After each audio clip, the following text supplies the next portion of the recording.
Bueno, buenas tardes, bienvenidos a esta videocolumna donde vamos a desarrollar el último método de tasación inmobiliaria que nos lleva a la explicación del método o técnica residual.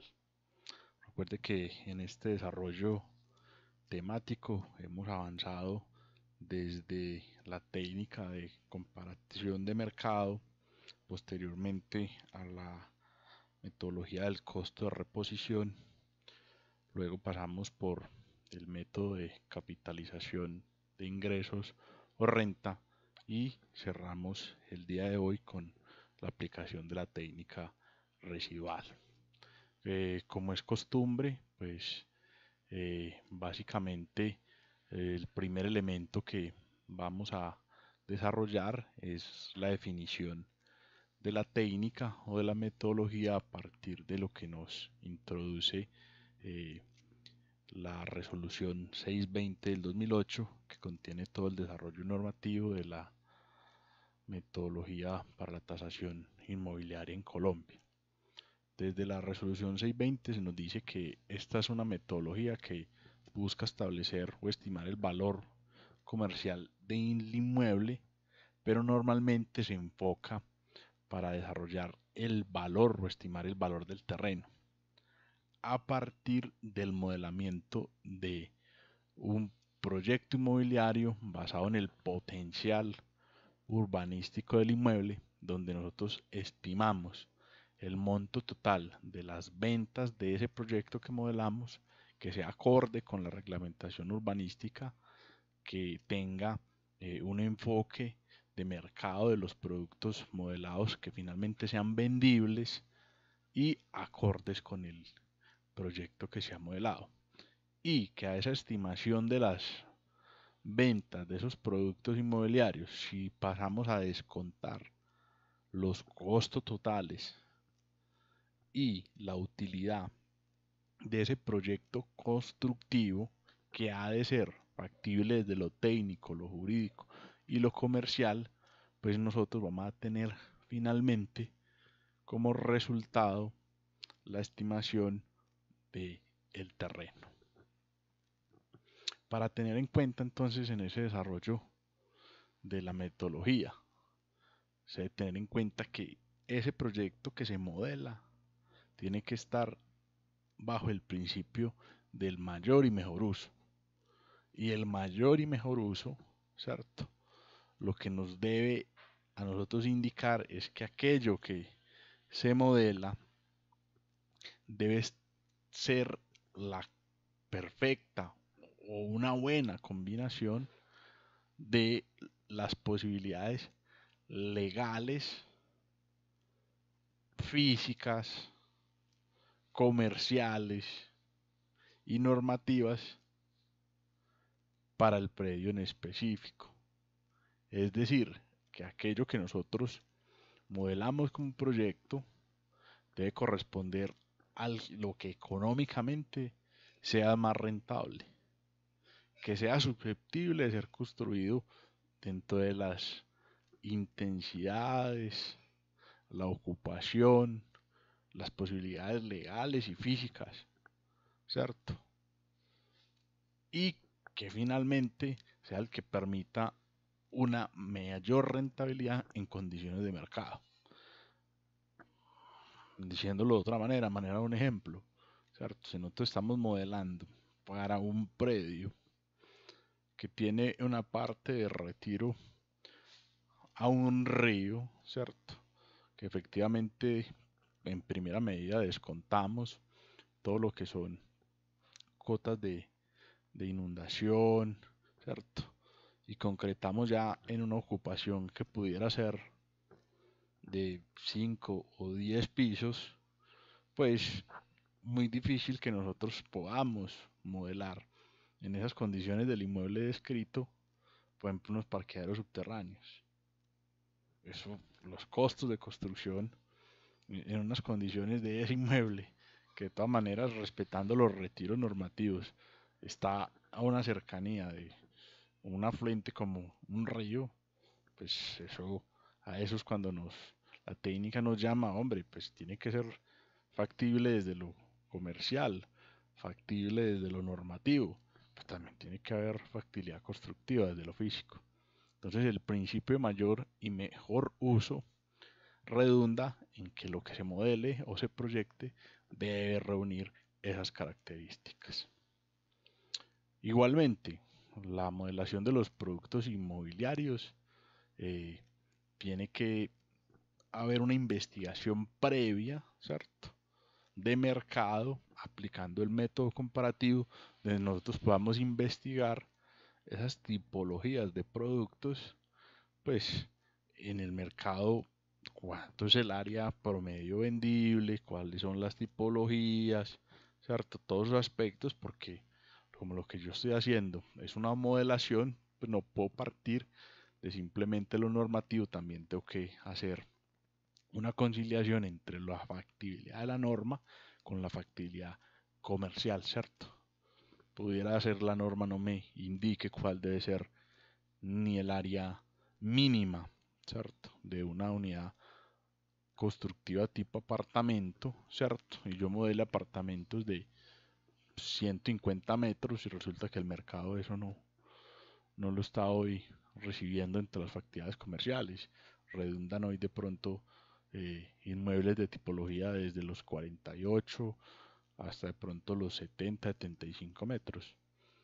Entonces a eso también se debe tener en cuenta, debe haber una investigación de mercado y una aplicación del método para poder definir esos valores de venta de las unidades modeladas.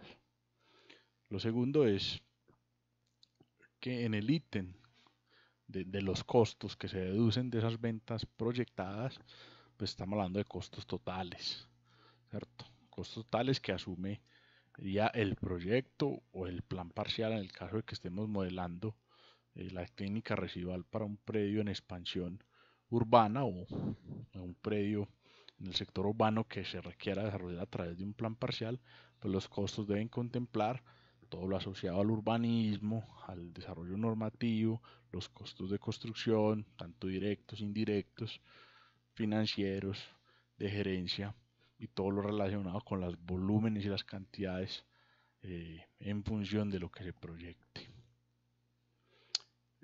Otro ítem que se debe tener en cuenta es que la utilidad que se modela para el constructor debe ser coherente con el proyecto, debe estar de acuerdo a los usos, las ubicaciones, las especificaciones del proyecto. Ahí habría que hacer una investigación también alrededor de eso, o nos recomiendan también los teóricos en el caso de que de pronto no se tenga ese concepto de la utilidad en función de una tipología de proyecto en específico, pues lo que haremos es de las ventas totales deducir los costos. A ese residuo primero será denominado un margen operacional, pues la utilidad podrá modelarse como hasta un 60% de ese margen operacional, pero se puede hacer investigación también respectiva por experiencia para los que tienen eh, desarrollo de proyectos o trabajan en el sector. De lo contrario, podrá ser un porcentaje de ese margen operacional. Finalmente, si el valor total de las ventas le decimos los costos de construcción, ¿cierto?, y la utilidad, pues lo que queda de esa operación aritmética corresponderá al valor del terreno e indica la norma que si sobre él hubieran otras construcciones se entenderá que ese valor podría ser de construcción, o sea que también podríamos obtener lo que denominamos un valor integral. Y en el caso de que el evaluador requiera, ¿cierto?, para un inmueble que tenga ciertas unidades constructivas, ¿cierto?, y lo que se va a hacer es modelar o estimar el valor del terreno por el método de residual, pues se hará el desarrollo de la técnica y finalmente al resultado final del residuo se deberá deducir por costo de reposición los valores de la construcción para finalmente entregar por separado terreno y construcción. Ahora, en cuanto al proceso de valoración, pues dentro del desarrollo técnico y literario, ¿cierto? Ustedes van a encontrar que en muchas partes se hablan del método residual en tres enfoques. Un enfoque inductivo, donde parte por indicar, de acuerdo a la relación que hay entre el índice de construcción y la tipología del proyecto, pues unos pesos específicos de esos grandes ítems, donde sin ni siquiera modelar el proyecto urbanístico, ya nos dan algunos por aplicación de tablas, unos porcentajes de la incidencia que pudiera tener el lote sobre el proyecto urbanístico. Me explico. Algunos han llegado a reducir hasta el desarrollo de la técnica al indicar que cuando yo tengo un proyecto de un índice de construcción que puede ir, qué sé yo, de 2 a 5, pues entonces el peso del terreno en las ventas del proyecto podrá oscilar entre el 10 y el 20%.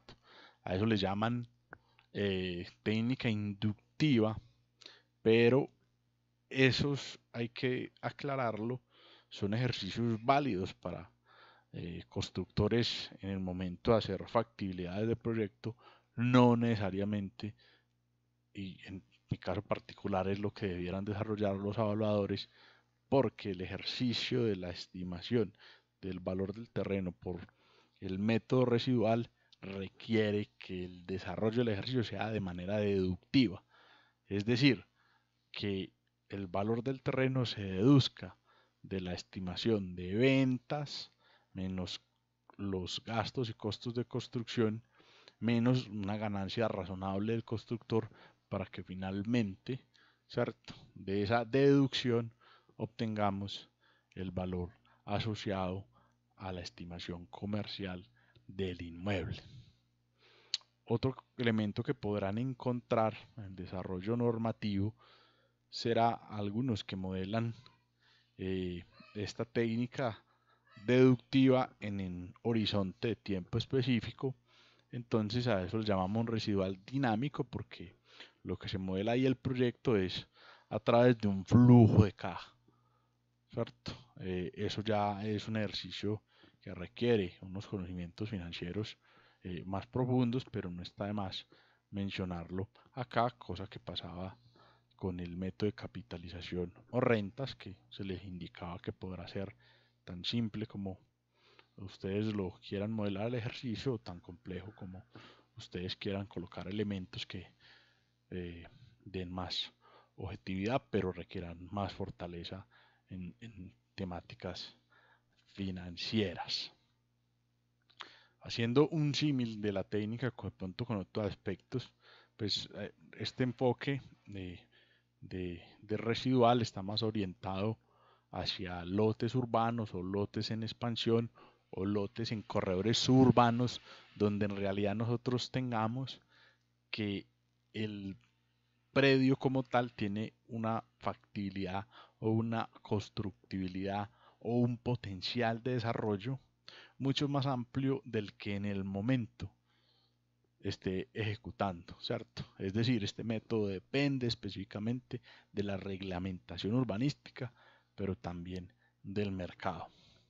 Si hacemos un símil con los lotes rurales del sector disperso, donde muchas veces decimos que esos predios rurales dispersos pudieran tener más valor de acuerdo a su fertilidad, pues entonces en los predios urbanos o estos corredores, pues el presupuesto de la técnica parte que aquellos que tengan mayor constructibilidad, pues tengan la posibilidad de generar mayores ingresos, mayores ventas, y el peso específico del terreno del proyecto sea de pronto más amplio.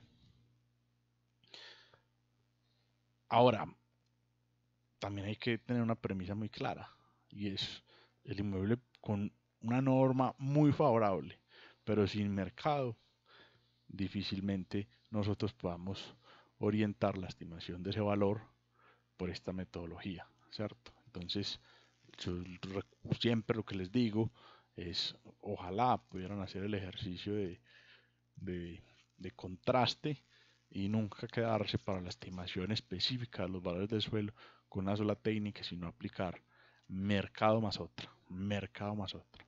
¿Listo? Finalmente, unos aspectos resúmenes es, relacionados con el método y su importancia es que se analiza el valor del lote por el lado de la demanda, ¿cierto? Mire que aquí no estamos utilizando estimaciones de mercado para deducir el valor promedio por metro cuadrado del inmueble, lo hacemos solo para los productos inmobiliarios y tenemos en cuenta otros aspectos que van más asociados a la demanda que a la oferta, como son la ganancia del constructor y los costos. Si partimos de esta premisa, pues entonces este método permite confrontar datos de oferta con el método comparativo, lo que les decía, un ejercicio de control, por lo menos para tener un contraste entre los dos métodos. También es muy útil cuando no existen ofertas ni ventas, ¿cierto? O sea, no hay mercado porque es difícil encontrar un lote con las características porque es único en su norma, ¿cierto? Pensemos en un proyecto de redesarrollo urbano que se le da una norma específica a un inmueble, entonces encontrar en el mercado comparables en función a eso es difícil, pues entonces quedaría candidatísimo a valorarlo por el ejercicio residual. Otro aspecto, pues y aquí me meto como en otras áreas que no corresponden a este taller del curso, pero siempre me deja dejar la inquietud para que ustedes profundicen en ese nivel de conocimiento. Este método es fundamental para determinar lo que se conoce como la participación en plusvalía en los distintos hechos generadores. Es fundamental en clasificación de suelo, en mayor aprovechamiento, ¿cierto? En cambio de uso y hasta en la plusvalía pública. Y si asociamos a lo que definíamos en un principio, que las tres orientaciones que encontrarán eh, en, el, en el estado del arte o en el desarrollo técnico y literario de la metodología, encontrarán que es uno muy usado a los constructores, se asemeja a lo que hacen los estudios de factibilidad, más orientado hacia lo inductivo que realmente el hecho deductivo que nosotros debiéramos hacer como evaluadores. Eh, lo deductivo, ¿de dónde sale? Lo inductivo, perdón. Eh, lo inductivo sale de, hay diversos estudios, como este del DANE, que en algún momento determinó cuáles eran los pesos específicos de los diferentes ítems en un proyecto de vivienda, ¿cierto? Y encontraban que generalmente el lote urbanizado oscilaba en tasas del 10 hasta el 20%, dependiendo de las condiciones macroeconómicas del estimado de las ventas. No obstante, lo que les indico, eso es un ejercicio para una factibilidad, ¿cierto? Pero no para un avalúo. Para el avalúo, el paso a paso nos invita a nosotros que en primera medida definamos el potencial de desarrollo del inmueble, que básicamente es estudiar la norma y tener en cuenta el mercado, porque eso nos va a permitir definir las áreas construidas, a tener en cuenta aislamientos, índices de ocupación, pisos, densidad y otros asociados a la aplicación urbanística. Como segundo elemento hay que calcular los costos directos de construcción, indirectos, administrativos y financieros si los hay. Finalmente, teniendo las ventas, deduciendo los costos, vamos a hallar lo que les decía ahora, el margen operacional de ese proyecto en específico. Y si ese margen operacional le deducimos la utilidad que debe corresponder a una rentabilidad aceptable para el constructor o desarrollador, pues entonces vamos a tener como residuo el valor del inmueble o el valor del lote, ¿cierto? Algunos estiman que en los casos de que no se tengan tasas específicas de estudio de promotores inmobiliarios para tipologías de proyecto, pues se pudiera optar por contemplar como parte de esta el 60% de ese margen operacional. Bueno, entonces vamos a un ejercicio bien interesante. Y entonces, para que sigamos en este ejercicio lógico del paso a paso que nosotros hemos desarrollado, pues volvemos a esta casa, que la hemos valorado ya por mercado para suelo, que la hemos valorado por costo de reposición para la construcción, que luego presentamos un ejercicio asociado a la renta de la misma y determinamos el valor del lote por mercado, hicimos también mercado para valor integral, hicimos costo de reposición para la construcción juntamente con mercado para definir el valor del inmueble y también hicimos valor integral de renta que deduciendo los costos de construcción encontramos el valor del suelo por el método de renta. Pues entonces yo les pongo el siguiente escenario, ¿cierto? Y, y si valora ese inmueble que ya tenemos definido y conocemos su valor de suelo, ¿qué pasaría si el día de mañana la norma urbanística nos permite pasar de un desarrollo unifamiliar a un desarrollo multifamiliar por un mayor aprovechamiento normativo, un cambio excepcional en la norma urbanística o una revisión del corto o del largo plazo del plan de ordenamiento territorial que define para el polígono donde se encuentra ese inmueble un mayor aprovechamiento normativo? ¿Qué pasa si yo pasara de construir esta tipología de vivienda a esta tipología de unifamiliar? ¿Qué pasa si yo paso de construir 2 pisos y una mansarda en una casa unifamiliar, o sea, una unidad inmobiliaria, a construir en el primer piso 2 locales y luego 4 apartamentos, uno por piso, cada uno de 70 metros cuadrados para un edificio de 5 pisos y el primero de comercio en el mismo suelo? ¿Cuáles son los impactos que tiene la norma urbanística, cierto, en el valor del suelo en estas condiciones? Y aquí hay una cosa clave: mayor aprovechamiento. Recuerde lo que les decía por allá: residual. Van a escuchar mucho, mucho, mucho en el tema de la estimación del valor del suelo y del instrumento de gestión de la participación en plusvalía. Este es uno de los hechos generadores. Y aquí, para introducirlos a ese tema de la plusvalía, ¿cierto? En el desarrollo propio del método residual, pues aquí les tengo un resumencito, ¿cierto? Entonces, por allá por mercado dijimos que el suelo daba como 1.840.000, recordarán la sesión 1 con la videocolumna 1 relacionada al método de mercado. ¿Cuánto nos dará un P2, un precio 2, un valor estimado número 2 residual del suelo con esta nueva? ¿Cuál fue el hecho generador de plusvalía? Acá hay plusvalía. ¿Cuál es el efecto plusvalía? ¿Cuál es la participación en plusvalía? Pues entonces aquí vamos a desarrollar el método con esa ñapa.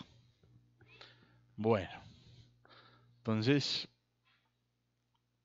lo primero que ustedes recuerden es hallar las ventas estimadas de los productos inmobiliarios con factibilidad normativa, constructiva y comercial.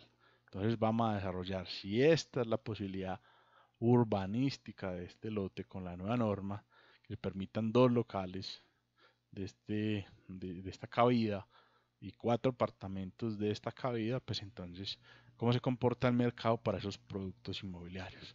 Y lo primero que hacemos es un ejercicio de mercado residencial para vivienda multifamiliar, que no es vivienda de interés social, y un mercado de uso de comercio y servicios para tipología local, ¿cierto?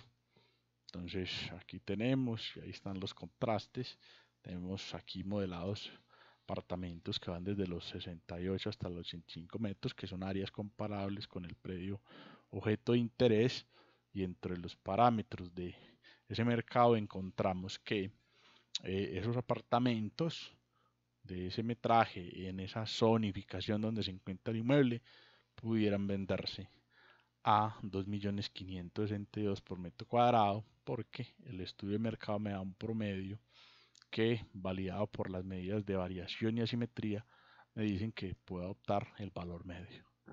Para el comercio y servicios también hacemos el estudio de mercado, ¿cierto? Y nos encontramos que pudiéramos adoptar 4.555.000 pesos por metro cuadrado en locales de metrajes que están alrededor de los 35 metros. Aquí tenemos unos comparables, ¿cierto?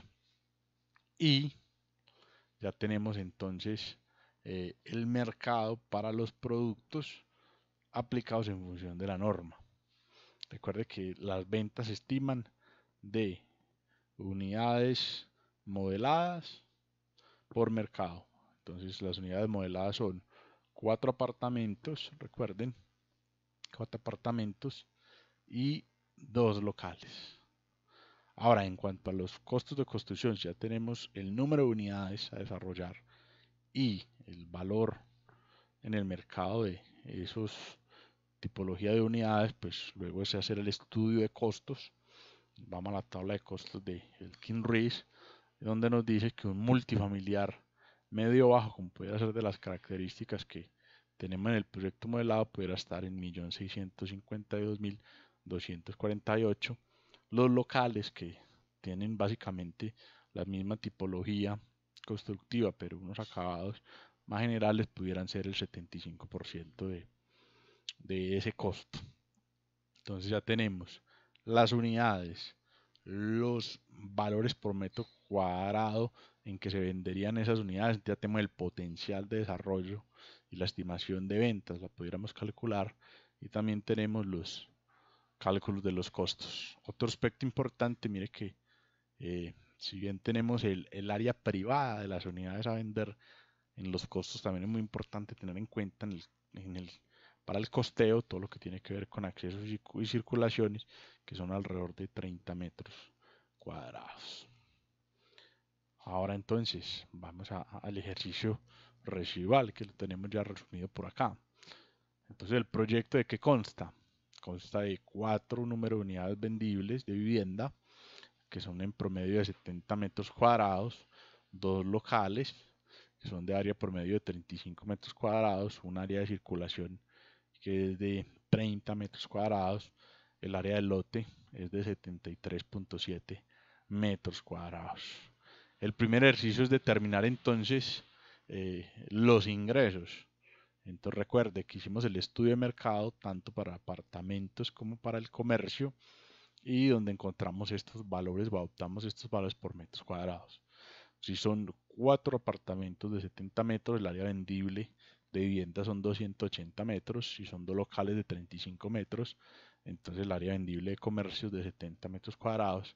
Y el estudio de mercado nos había determinado que a esto se vende una unidad residencial de esta tipología en esa zona, y a esto se vende el metro cuadrado de comercio en esta zona. La multiplicación de las cantidades por los valores unitarios pues nos va a dar a nosotros el estimado de ingresos de cada tipología y el consolidado de ingresos de cada tipología. Y por acá en esta columna vamos haciendo un ejercicio de control: que tanto pesan entonces cada uno de estos subítems sobre el total de ingresos. En cuanto a los egresos, lo mismo, tenemos acá el área de vivienda, ¿cierto? Más la circulación, que por acá la teníamos, eso hay que costearlo, y le aplicamos tanto el costo de construcción para multifamiliar medio bajo que habíamos establecido, y el 75% de ese costo para el comercio, dada que sus acabados son menores en función a esa tipología de vivienda. Si multiplicamos igualmente las cantidades por los valores unitarios, pues vamos a obtener los subtotales del costo por unidad de vivienda. Si el ejercicio fuera más completo, pues ahorita lo desarrollamos, ¿cierto? O lo dejamos enunciado aquí para entender la aplicación y lo conceptual del método. Lo estamos haciendo con un proyecto que básicamente, ¿cierto? Partimos de un lote que ya está urbanizado, los costos asociados serán solo los costos relacionados a la construcción y sus aspectos indirectos como licenciamiento, permisos y otros. Entonces, este es el subtotal de ventas, este es el subtotal de costos de egresos, si nosotros hacemos la deducción de los ingresos y le deducimos los egresos, el margen operacional es de 437.125.100 pesos. Y recuerden que si no tenemos estudios que nos digan cuál pudiera ser el margen de utilidad en este proyecto en específico, pues a este margen operacional pudiéramos trabajar con un tope máximo hasta el 60%, es lo que estamos haciendo aquí, donde estimamos que la utilidad pudiera ser del 60% del margen operacional, que equivaldría casi al 25% de las ventas. No es una cosa descabellada para un multifamiliar de ese aspecto, a medida que el índice de construcción es mucho más amplio, el desarrollo es mucho más robusto, ¿cierto? La utilidad se ve disminuida en tasa, no necesariamente en subtotal. Entonces esto es un valor elocuente. Si nosotros a este margen operacional le deducimos esa utilidad que estamos trabajando, pues entonces nos darán para el lote alrededor de 174.850.040 pesos, lo que nos daría un valor por metro cuadrado de 2.372.000, ¿cierto? Lo que adoptamos por valor de metro cuadrado por estimación de método residual. Entonces, este es otro enfoque. Este es una estimación del valor del suelo a partir del potencial de un desarrollo urbanístico.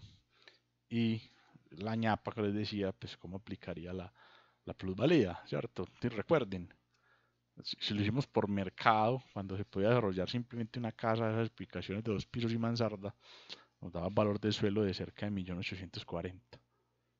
Si hay un hecho generador que es un mayor aprovechamiento, mire cómo impacta esto en el suelo. Es decir, para este solo inmueble hay un efecto plusvalía, casi por un plumazo, ¿cierto? Como diría por ahí un personaje muy famoso en esta localidad, ¿cierto? Por un pacto colectivo a través de un plan de ordenamiento, pues este inmueble tendría más valor, ¿cierto? Una plusvalía por metro cuadrado de cerca de 532.000 pesos, donde el instrumento de gestión denominado participación en plusvalía, dependiendo de las tarifas de cada uno del estado, podría ser alrededor de esto. Y si lo liquidamos para el inmueble como tal, pues esta contribución o esta participación sería alrededor de 16 millones de pesos. ¿Cuándo será exigible? Eso ya será tema de el desarrollo de su curso de participación en plusvalía. Ahora, con esto espero que haya quedado claro la aplicación metodológica del método, ¿cierto? Recuerden que acá tenemos la primera parte, potencial de desarrollo, norma por mercado, costos de construcción, margen de operación, estimación de utilidad y por último el residuo será el valor del lote. Ahora, yo les planteo este ejercicio a ustedes. Tienen este inmueble, ¿cierto? Donde es un proyecto en específico, ahí tienen los datos de venta, 176 millones de pesos, apartamentos, ahí están la división, el número de unidades son estas, hay celdas de parqueo, hay un número de apartamentos, sus áreas privadas construidas, el área del lote es de 176.80 metros cuadrados, estos son datos reales de las ventas. Aquí tenemos cómo se distribuyen las unidades, ¿cierto? Y por acá tenemos las zonas comunes por cada piso. Entonces la pregunta es, ¿cuál será la estimación del valor del suelo por método residual? Este será el ejercicio para que ustedes desarrollen la aplicación del método. Desarrollos más robustos, ¿cierto? Pues, por ejemplo, acá tenemos ya un conjunto residencial miren la tipología de este lote, donde hay prácticamente dos áreas netas, unas obligaciones urbanísticas, tanto en equipamiento como en vías y en retiros obligados a nacimiento y líneas de alta tensión, ¿cierto? Una topografía más agreste, donde entonces no solo habrá costos asociados a la construcción directa, sino que también habrá costos de urbanismo para la conformación de esas terrazas Y es un ejercicio bastante robusto porque mire lo que se está planteando con la norma urbanística, ¿cierto? 200 unidades en vivienda de interés social, perdón, en vivienda de interés prioritaria, 174 en vivienda de interés social, 500 unidades que superan los topes BIS, 46 locales comerciales, 87 parqueaderos privados BIS, 29 parqueadores públicos. O sea, es un desarrollo bastante robusto, ¿cierto? Entonces, conceptualmente la aplicación del ejercicio es el mismo, solamente que acá la determinación deberá ser a más detalle porque se hace las ventas de cada tipología, previo un estudio de mercado, cada una de la misma, ¿cierto? Es básicamente ahí lo mismo, pero ya en el tema de los costos de construcción hay que tomar en cuenta aspectos ya más grandes, ¿cierto? Para finalmente llegar al tipo de residuo del método. Ahí les dejo para que lo analicen, ¿cierto? Y recuerden que pues lo que busca este taller es profundizar conceptualmente en cada uno de los métodos, a partir de aspectos más básicos para que ustedes complementen dentro de la semana el ejercicio hacia eh, proyectos específicos o desarrollos específicos y vayan construyendo más conocimiento. Muchas gracias, muy amables. Con esto cerramos entonces el estudio de los 4 métodos.